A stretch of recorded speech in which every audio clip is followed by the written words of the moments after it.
There's something most of us do very rarely. We constantly think about the people we love. We think about what they mean to us and what we would want them to know, but we never quite find out the right moment to say. And we keep telling ourselves we'll say it eventually or express it on some days, maybe when the things are better or when things settle down or when it feels less awkward or when the timing is right. But I think what we all need to understand is that we are living in some very uncertain times, and believe me, the timing is never guaranteed. So I use my weekend to build a solution using AI, which I am calling the message you leave behind, because I wanted to make sure that if something ever happened to me suddenly without any warning, the people I love wouldn't be left wondering on if there were things that I wanted to tell them. They would have a letter from me in different timings of my life on things that I wanted to communicate to them. It's all written by me in my voice with the things I actually meant to say. It's not a will, it's not a legal document, it is just a simple letter or a combination of letters. So, like I said, I'm calling this product the message you leave behind, and here is how it works. You write a letter to each person you want to reach out to. It could be your mom, your dad, your best friend, your partner, whoever matters to you. And each letter lives in its own Google document in a private folder on your drive. So it's just you, and to begin with, a blank page. You write what you've always meant to say, and when you are ready, you just seal it. So all that you need to do is configure your system once, which is obviously your Gmail address. Number two, an email of a trusted contact, a person who is close to you and would notice if you went silent for some period of time. And then obviously, like for each letter, the Google document that it lives in and the recipient's email to which this letter has to be shared. That's it. So everything sits in a Google Sheet on your own drive and in your own account. What the system really does is that it sits and quietly runs in the background. So every 30 days, it sends you a single email asking you if you are still here and can you just click to confirm. Once you click that, it resets the clock and the system goes back to sleep again. But if you stop responding, it starts moving through a set of milestones. On day 30th, it sends you a gentle reminder in case you simply forgot to let your presence be known. On day 45, if you are still silent, it reaches out to your trusted contact and asks them to confirm whether they have heard from you. On day 60th, it sends you that one final warning, which is a loud, hard to miss email with a cancel button, giving you that every possible chance to stop it from triggering those emails to the required recipients. Then on day 90th, if your trusted contact had confirmed your absence and you haven't yet cancelled the trigger email, it delivers those letters to the right recipients. Each recipient gets a single email with the subject line, a letter for you from this person.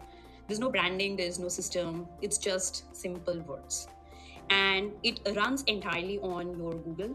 There is no app, there is no subscription, there is no third-party integration or anything. The letters never leave your drive until the moment they are meant to. Let me show you how this works. This is the app script which has all the configuration files listed over here. Let's look at what we have in terms of our system now. This is the entire system, 3 tabs: letters, system state, audit log. The letters tab is your vault, one row per person you are writing to, name, email, the Google Doc ID, where the letter lives, and the status. It could either be in draft or in sealed state. Only sealed letters ever get delivered. You can write and rewrite as long as you want. The system state tab is the brain, one row always. It tracks where the system is right now, active, overdue, escalated, or delivered. It holds the last time you checked in, the one-time tokens for each email link, and whether your trusted contact has confirmed anything. We will see all of this at play once we start executing. And then the third one is the audit log, which is the record of every action that the system has ever taken and time-stamped, so you always know exactly what happened and when.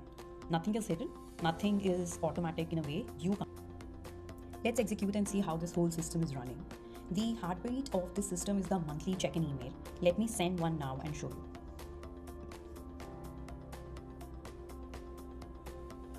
So the check-in email has been sent to my email address. This is what you would get every 30 days. Plain text, no branding, just still here, click to confirm. Let's see if the email has arrived. So it says test still here, monthly check-in. I go. If I'm here, I will click to confirm. It will take me to a new tab. And it says, got it, clock reset, you've confirmed you're here, the 30-day clock has restarted. Let's go back to the sheet and see what has happened. You can see that the last check-in has just been updated to right now, and the state is showing still active. Let's look at what shows up in the audit log. It shows that the check-in has been confirmed. So every single action is logged and you always have a full trail of it. Let's see what happens if someone kept an old email and clicked the link again, or if it was forwarded by mistake. So we'll execute the duplicate token ignored.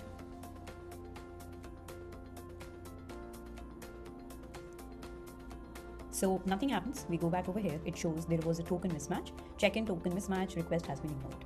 The token was used once and immediately replaced with a new one. The old link is dead. The audit log also records this attempt and the system does not move.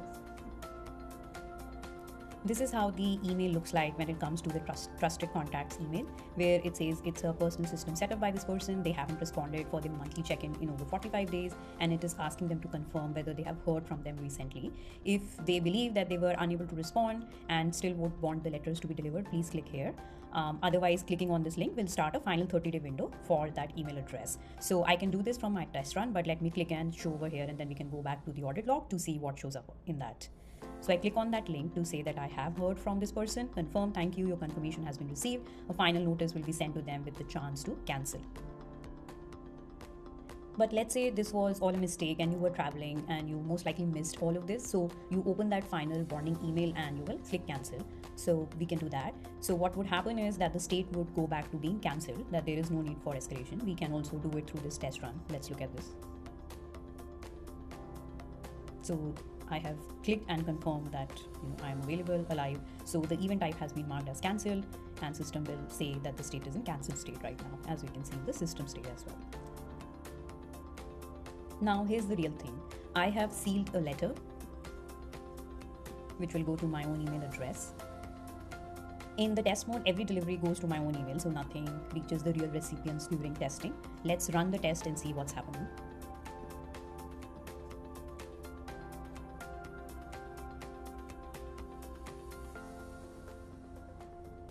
So the delivery has been complete and the state has been marked as delivered. So this shows delivery status as sent. And let's look at the system state says delivered. The audit log shows that the system held is delivery has been completed. And this is how the receiver receives the email with the subject saying a letter for you from XYZ. There is no system branding, no footer. It's just the letter exactly as you would have written. And what about the draft letters? Well, they were never touched. It still says pending. That safety is baked into the code unconditionally, where the status must be exactly sealed, otherwise it doesn't move. The thing that I'm most careful about designing is that what if the system somehow tried to deliver it twice? Let's execute and see what happens in that case.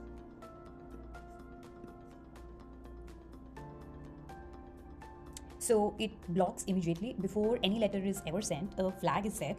So if anything calls delivery again, it's a bug, it's a retry, a manual trigger. It reads that the flag is set in such a way and it stops. Delivered is a terminal state in this case. So once set, the script won't send another letter under any circumstances.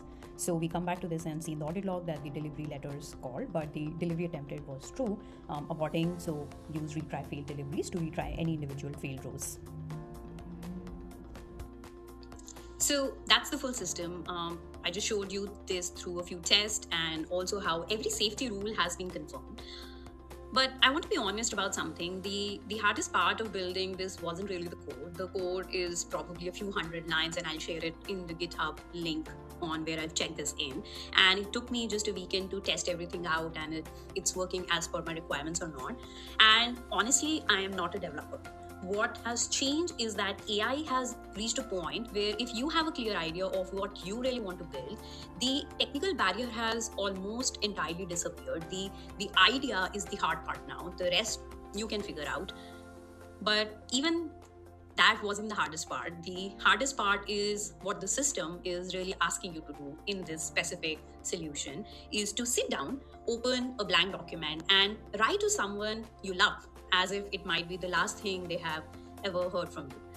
That part is uncomfortable, but do it anyway, because the people who matter to you deserve to know. And you deserve the peace of knowing they will find out no matter what. Thank you for watching this.